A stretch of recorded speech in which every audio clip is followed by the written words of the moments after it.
Mother of 3, a wife, a neonatal nurse practitioner, and Ashley is a dear friend who I've known for more than half of my life.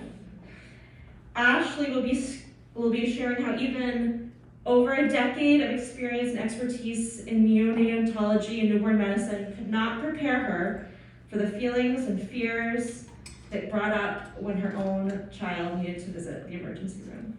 Thank you, Ashley.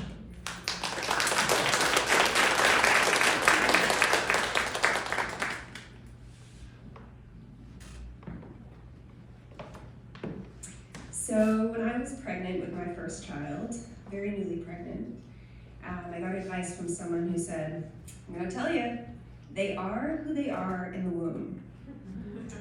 And I thought, taking psychology and sociology classes, it's probably about 50-50, right? Like they're a person, but then you turn them into what you want them to be. Wrong!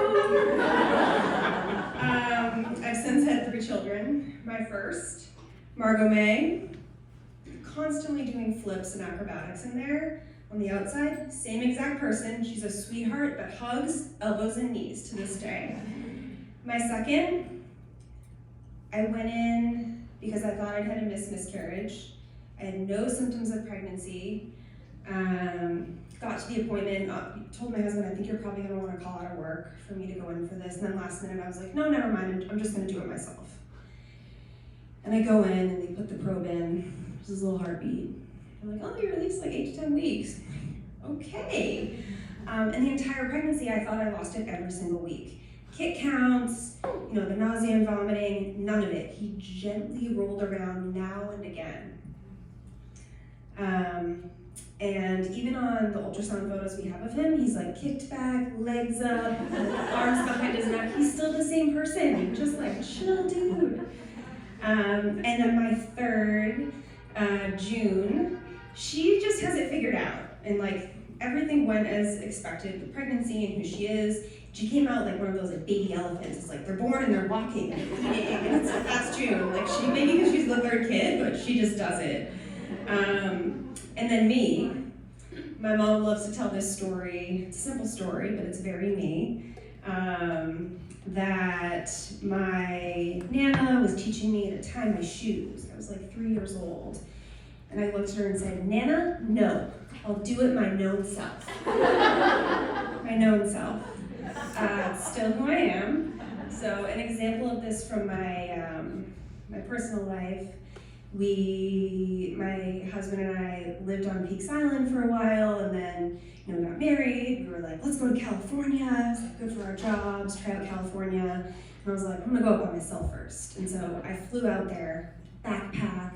I don't know if I just watched that movie Wild or read the book, but I literally like had the tent, the food, the water all in my bag, a map. I was going up into the backcountry, multi-day hike. Bear hanging, my food over branches. I like watched it on YouTube before I went. I was like, I can do this. I did it, my known self. So that was me introducing myself to California, California introducing itself to me. And then at my job, I work in neonatology, so I've worked in, luckily, some of the best children's hospitals in the country, learned from really amazing people, taking care of babies on heart-lung bypass, coming back from open heart surgery, their heart's literally beating under saran wrap in front of me, so chest compressions are like this, like the sickest babies in the world. And I'm really lucky to have that training. And now I work at a community hospital in newborn medicine, so a lot of healthy babies, which is amazing, but as many of you know, babies can be born at 2 o'clock in the morning, blue and floppy, not breathing. And I have to do it my known self. There's no backup doctor until I put that breathing tube between their vocal cords. Some of these babies don't get to take their first breath. And in those moments, I'm calm, everything makes sense, it works like clockwork, and it's just a good role for me, it's a good fit. And then as a mom, it feels very different, but I function the same way. And I found this out the first time my son had to go to the emergency room. So here's the scene. Taking his photo, and he slips, and he's just out of reach.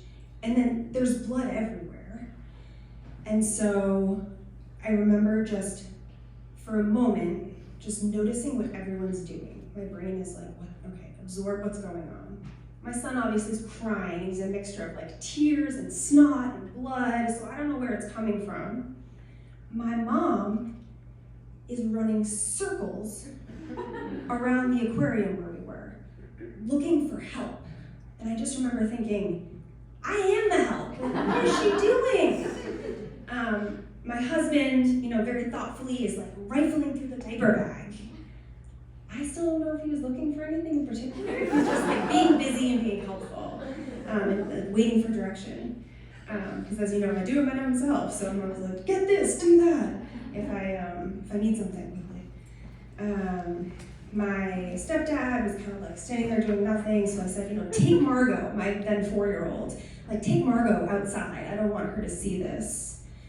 And then what do? The first thing, I got to comfort my child because he's crying and he's bleeding and he's in pain. And so he was 2 years old at the time. I wasn't wearing one of those fancy swoopy breastfeeding shirts where you pull it to the side, just your nipples out, you put them on, and you're in public. You're like, I'm doing this, yeah, I'm breastfeeding. I was wearing I don't know if you call it a boat neck. It was from here to here, up at your clavicles. Better yet, so I hike it up because I'm I'm just gonna nurse him right here, of course. I was wearing one of those 5 for $25 Victoria's Secret discount bras. So there's no clip. So I pull the bra to the side. There's one triangle in my armpit, one between my breasts. Shirt's up here, so it's girls are out, right? And I'm nursing him. There's blood and there's snot everywhere. There's a circle of people gathering around us just watching. And I'm noticing all of this and just thinking okay, what's next? Do it by myself, figure this out. And so I go to the handicap stall in the bathroom. And before I leave, I say to my husband, I need a diaper. I'm going to the bathroom with him. So I take the diaper and I go in. And the next moment was one of the most pure moments of my entire life. It was so real, and I'll never forget it. I was terrified.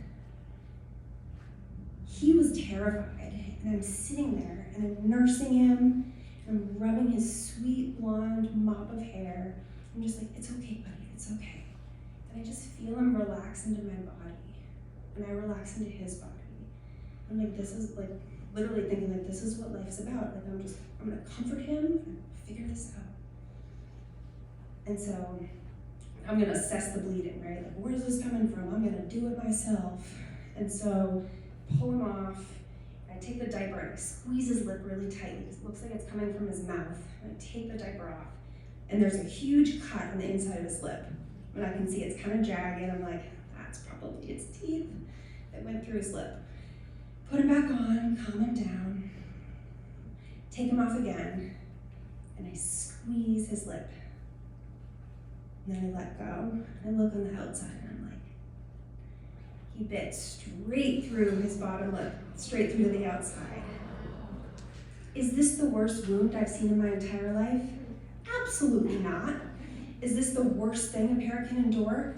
Absolutely not. But I was terrified. And this moment was so deeply difficult to me because it was the moment I realized I was going to hand my child over to somebody else because he was going to need stitches.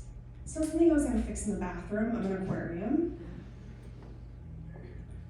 So I sat there, okay, so I need stitches, gotta go to the emergency room. And I'm thinking about all the things that are gonna happen. He's gonna need an IV, they're gonna have to give him meds to make him sleepy, to stitch his face, then we're gonna go home. And all of a sudden I'm just thinking about all of these babies that people have handed over to me for 13 years. And me just thinking medically, oh, this baby is gonna go get a gastrostomy tube. This baby is going to surgery for this thing. And just okay, we'll be back soon, and doing my job, but not really at all understanding what any of that feels like for a parent anytime you have to hand your baby over for anything.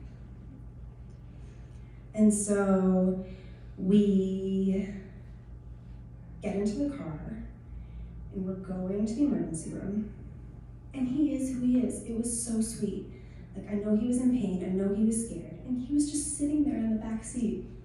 just looking out the window, some blood dripping down his face in his car seat.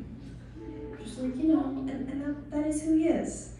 So we get to the emergency room, and I was that mom that forever has stressed me out as a medical provider. Like, why are they acting like that? I was her. I got to be her. And now I get it. So, the nurse tried twice to get the IV, and I'm like, you're done. You're done. He's the best one in the house. The poor thing. And then, the person who comes in that's like, okay, so he's gonna need some stitches. And I'm like, do you usually do the stitches? Like, is it you? And the attending ER doc ended up doing the stitches, probably because mom's a little crazy. And the reason I'm telling this story is because it just made me realize it doesn't matter how bad the injury is, or, if you've seen something worse. What matters is supporting parents and people in these moments of stress and giving them the space and the respect to process these things the best way that they know how. That's my story.